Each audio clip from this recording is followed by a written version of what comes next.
Историчарите не сакаат да ги коментираат последните случувања на релација Македонија-Бугарија, откако вчера премиерот Зоран Заев експресно му се извини на бугарскиот колега Борисов за неговата изјава дека најголемиот државен празник за македонците и славното Илинденско востание се македонски. Претходно научната фела велеше дека наместо македонската влада само да исполнува барања на соседите, треба и ние да побараме да се променат фактите онака како што нам ни одговара. Тука се пристапи со именување на македонскиот народ и на јазикот како нешто што е внесено само во уставот.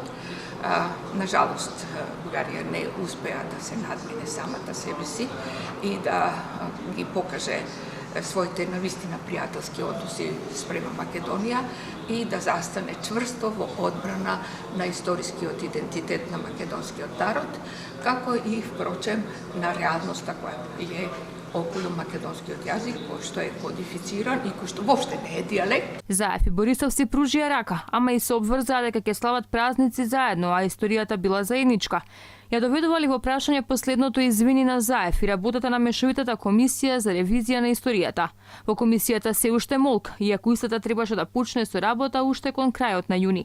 Се обидовме денеска да стапиме во контакт со председателот на комисијата, академик Драге Ѓорѓиев, но во изјава за Алфа во мај вели дека и бугарските и македонските експерти имаат мислење дека некои од информациите во учебниците од двете страни се спорни, но за тоа треба да се разговара. Ако има обид од комисијата на бугарската страна да наметне некој патернализам, да се обиде да действува од позиција на сила, тогаш во старт работата на комисиите ќе пропадне. Значи, ние ќе седнеме на маса како две рамноправни страни. Македонското министерство за надворешни работи досега остана немо на сите антимакедонски изјави од бугарски официјални лица. Намираме се в град Скопје.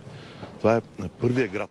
Се наоѓаме во град Скопје, првиот град во бугарските земји во кој започнуваат бунтовите со грчката црква за создавање на бугарска црква.